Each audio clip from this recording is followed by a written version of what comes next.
Assalamualaikum warahmatullahi wabarakatuh. Perkenalkan, nama saya Cici Hamdani. Saya merupakan mahasiswa teknik mesin Universitas Galuh Ciamis. Video ini saya buat untuk memenuhi salah satu tugas dari mata kuliah mesin konversi energi yang diampu oleh dosen Bapak Zainal Abidin, STMT.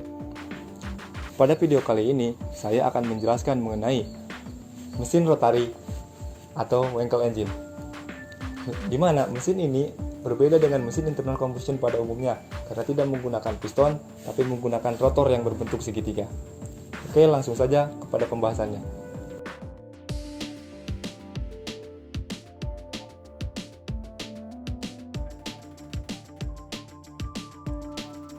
Mesin Wankel adalah jenis mesin pembakaran internal yang mengandalkan busi sebagai pembakar bahan bakar. Pada mekanisme kerjanya, poros engkol tetap diam bekerja pada porosnya, sedangkan yang berputar adalah rotor yang berbentuk segitiga. Tidak seperti mesin silinder, mesin rotari memiliki susunan silinder yang bergerak di sekitar poros engkol yang tetap. Mesin ini pertama kali ditemukan oleh perusahaan otomotif asal Jerman yaitu NSU Motoren AG pada tahun 1951 dengan sang founder adalah Friedrich Heinrich Wankel. Beberapa tahun kemudian, perusahaan-perusahaan otomotif di seluruh dunia membeli lisensi dari rotary engine ini. Mereka lalu mengembangkan dan menerapkan rotary engine ini di berbagai moda transportasi.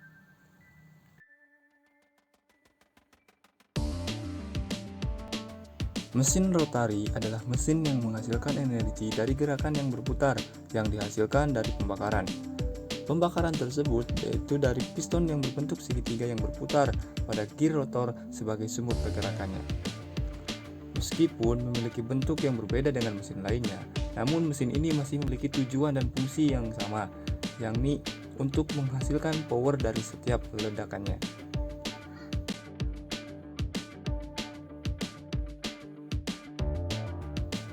Untuk bagian-bagian utama dari mesin Wankel adalah yang pertama ada housing atau cylinder block, kemudian ada busi seperti pada mesin lainnya, lalu ada rotor sebagai piston, kemudian ada apexil untuk mencegah kebocoran kompresi sebagaimana ring piston, kemudian ada fixed gear atau pinion yang menjadi poros putar rotor layaknya kruk as, kemudian ada crown gear sebagai pengganti rod piston, dan ada lubang intake dan exhaust.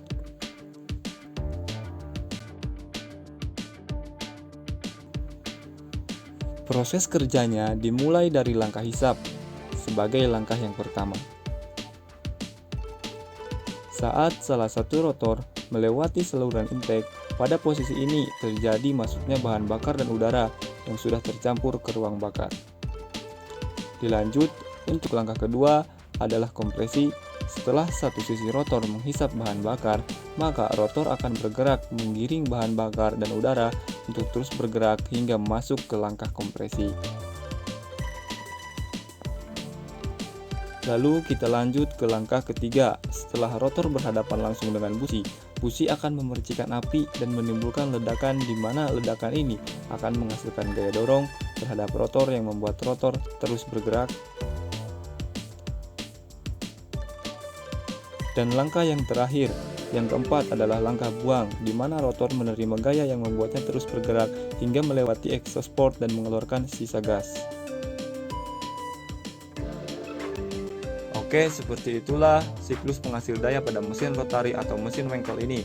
Tapi seperti yang kita lihat, rotor memiliki tiga sisi yang sama, di mana setiap sisi ini memiliki sistem kerja yang sama pula. Yang artinya proses hisap, kompresi, dan buang terjadi sebanyak 3 kali setiap 1 kali putaran mesin. Jika kita bandingkan dengan mesin 4 tak, setiap satu siklus daya harus melewati 2 putaran mesin, yakni langkah hisap, kompresi, dan buang. Atau dengan mesin 2 tak, yang setiap satu siklus dayanya harus melewati 1 putaran mesin, yaitu langkah hisap dan kompresi serta langkah ledak dan buang. Dengan kapasitas mesin yang sama, mesin rotari akan jauh lebih bertenaga dari kedua mesin tersebut. Jika kita melihat setiap 1 kali putaran terjadi 3 langkah hisap, 3 langkah pembakaran, dan 3 langkah buang. yang mana artinya terjadi 3 kali tenaga pada setiap putaran mesin. Namun, mesin ini memiliki daya gesek yang sangat besar antara apeksil dan juga housing. Untuk menanggulangi hal ini, diperlukan penggunaan campuran oli dengan bahan bakar dengan kualitas yang cukup banyak, yang mana dampaknya adalah oli akan ikut terbakar dan ikut keluar bersamaan dengan gas buang. Hal ini membuat mesin menghasilkan tingkat polusi yang sangat-sangat tinggi, yang menjadi alasan utama mengapa mesin ini tidak diproduksi lagi.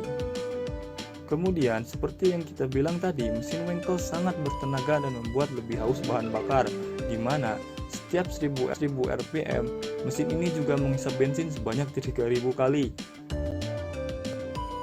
Sehingga membuat mesin ini 3 kali lipat lebih boros dari mesin 2 tak dan 6 kali lipat lebih boros dari mesin 4 tak. Sehingga mesin Wankel ini jauh dari kata efisien atau irit bahan bakar. Baiklah, sekian penjelasan yang dapat saya sampaikan. Lebih kurangnya mohon maaf. Wabillahi taufiq wa hidayah. Wassalamualaikum warahmatullahi wabarakatuh.